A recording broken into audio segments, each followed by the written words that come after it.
Behind me is the third longest river in North America, the Yukon, and I have made it to Dawson City now proper. It is 12:30 at night, and truly in the land of the midnight sun. The sun still hasn't quite set, as you can see. Obviously, it's looking west. It officially doesn't set, I think, until 12:45, and then rises again around 3 a.m. So as we're getting close to the summer solstice, I guess that makes total sense. So I am, yeah, I've been in Dawson now for a day, and today I managed to do some historical tours, which were quite interesting. Parks Canada has done an incredible job in this town. They've actually committed to restoring, or at least shoring up, a lot of these older buildings and making them worthy for the tourist trade and to protect them as a historical resource for the country, which they should, because Dawson played a very important historical part in Canada, in the making of Canada, specifically, of course, with the Klondike Gold Rush. And that is the main reason why I came up here. So this is I'm almost 2 weeks since I left. It's the most northerly point that I'm going to go. In fact, it's the most farthest you can go in northwest of Canada on paved roads anyways. This is where the pavement ends. In fact, you're looking at basically the last little bit of pavement. From here, the options are to go up the Dempster Highway up to the Arctic Circle, which is a gravel road, about 600 kilometers. I think I might have posted some pictures or a video of that when I passed it a ways back, or to carry on over what's called the Top of the World Highway, which is what I'm planning on doing day after tomorrow, into Alaska. So it's a fascinating place. I have to admit, it's actually in much better shape than I had expected, because one of the books that I read, and one of the reasons why I even came up here, was because of the writings of Pierre Berton. I had read his book, Klondike, which he wrote in the late 50s.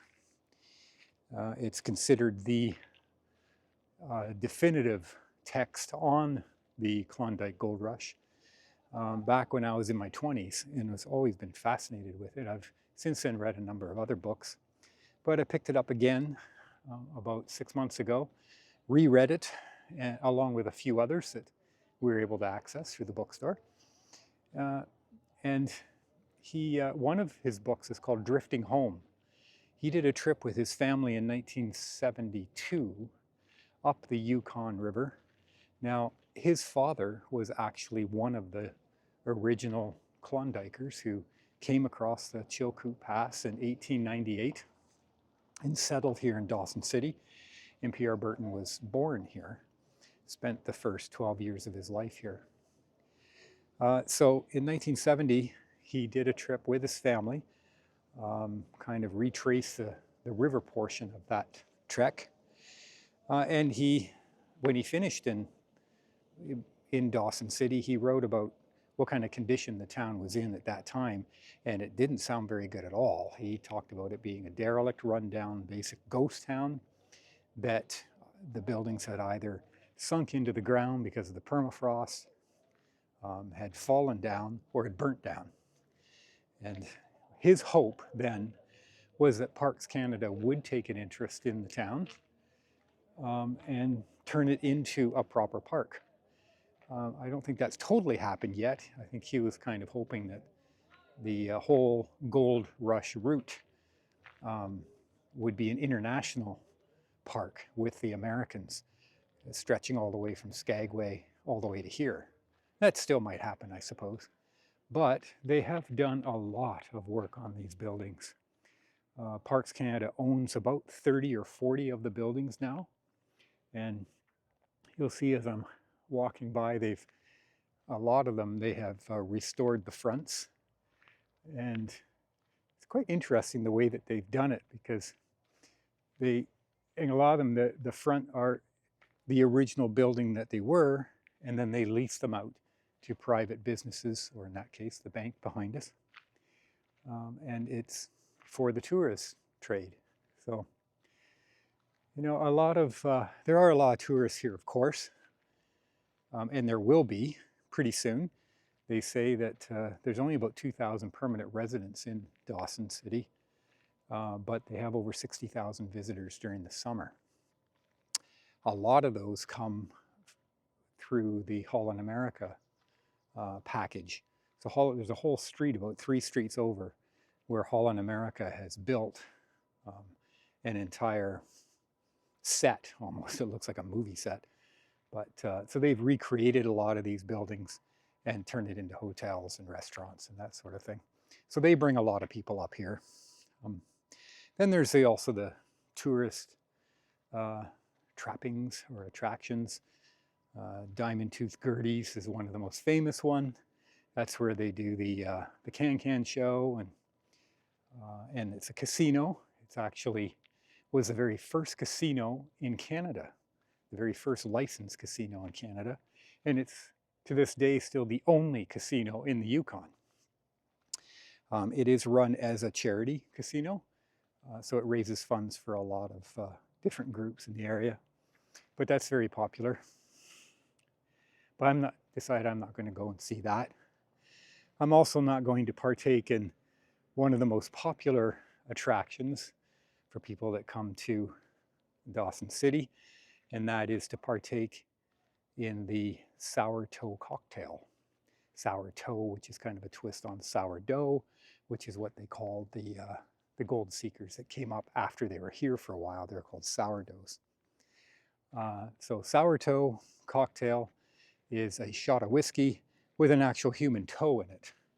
And the whole idea is you drink the whiskey and the toe has to touch your lips, and you get a certificate saying that you are an official sourdough. As you can imagine, very popular, but I'm not going to bother with that. I'm here more because of the history of the Gold Rush and the town itself. And also, you know, the writers that were here. And this was an interesting thing I never really put together, but 3 major famous authors and poets were here in Dawson City. Of course, Pierre Berton, as I mentioned. Pierre Berton is a historian, a journalist. A lot of you watching this probably know who he was. He was quite popular here in Canada. Passed away 2006 or so. He wrote a lot of books on the history of Canada, specifically on the railroad, especially the CPR, on things, everything from Niagara Falls to other parts of the north.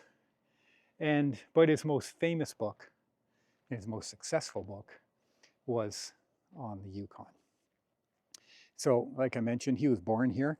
His house is here. I was actually at it today. His childhood home. It is now a writer's residence program. He donated it to the town, and the Writers' Trust of Canada maintains that. And writers can apply to come and do a residency here for 2 months or 3 months or something like that. So it's pretty popular.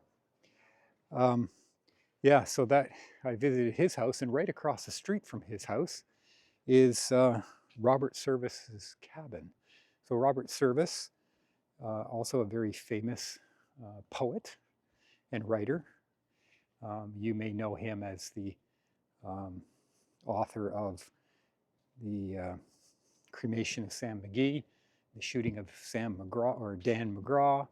Also, he wrote over 2,000 different pieces of poetry and books. Very popular, and he lived here. He had a cabin here. He was here for about 7 or 8 years, and a lot of those most famous poems, like the 2 I mentioned, he wrote while he lived here. And his cabin is still here. It's still in the same place that it was when he was here, and it is now a National Historic Site and maintained by by Parks Canada. And you can do little tours and interpretive programs, which I did today. It's quite interesting. And the other one is Jack London's cabin. So Jack London came up here during the gold rush. He went over the Chilkoot Pass, and he actually had a claim that he registered in an area not really in Dawson City. It was a place about 75 miles from here called Stewart River. And he had a very miserable year here. It wasn't very successful from the sounds of it. But shortly after that, he became the writer that we know of, called The Wild. He wrote a number of famous books, still in print. So his cabin was located on that spot in the Stewart River, way up in the middle of nowhere. And they identified it because he had actually signed his name on the back wall on one of the logs. And somebody found it in the 60s and identified the signature. It was proven to be his, so they knew that he had that claim there. And so that cabin was moved, completely disassembled, and moved here as well and set up. So 3 very famous Canadian writers are connected with Dawson City. Yeah. Anyway, so I mean, that's the main attraction. Of course, the Gold Rush stuff, which was quite a major, like I said, part of Canadian history, American history, world history, really, because it was one of the largest gold rushes in history. And because of the timing of it in 1899, we have a lot of documentation on it. There were some very famous writers that actually came here for it and wrote great detail of what it was like. We have a lot of photographs as well. You probably know the famous picture of all the line of men going up over the Chilkoot Pass. So that's why we know so many details about it. But it was also one of the richest gold rushes in history. And rich it was placer gold, which means that the gold was found in the streams and in the creeks, panned out, or dug out of the bedrock of the creeks. But the amount of gold that they would find at a time was unmatched anywhere in the world. So that's what made it unusual. And also, it was such a unique situation. It's never been repeated. There'd never been anything like it before, with the amount of people that came. So North America was in the late 1800s, was in the grips of a major recession and depression, big gap between the haves and the have-nots, which kind of sounds familiar now. But it was called the Gilded Age, so there's big money with the Vanderbilts and the Carnegies and these big names we know of, but millions and millions of people across North America lived in abject poverty. It was a pretty bad time. So when gold was discovered by George Carmack in 1896, and word eventually got out, hundreds of thousands of people wanted to come.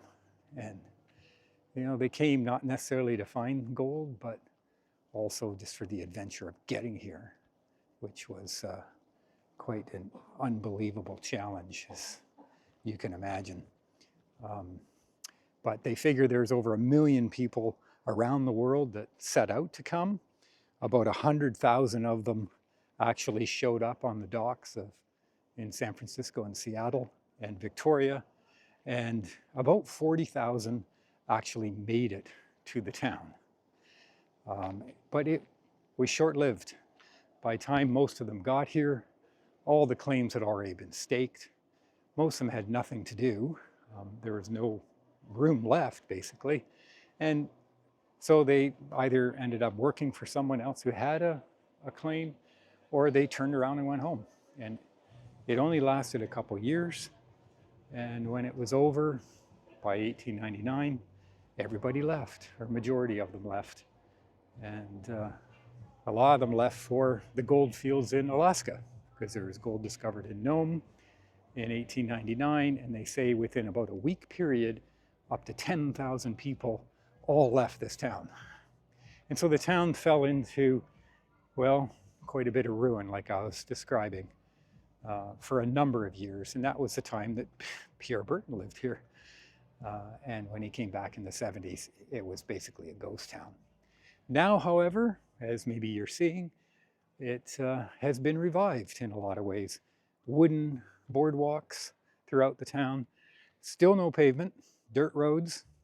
I could imagine what kind of a mess this would be when it rains. Ugh. But fortunately, it's not raining. The weather's been changed. It's been beautiful since I got here. Blue sky, as you can see, still at almost 1 o'clock. So that's been excellent. So I have one more day again tomorrow. I have some things in the area I'm going to go see, and I'll do a few videos of that. So I hope you enjoy my little history tour of Dawson City, and thanks for following along.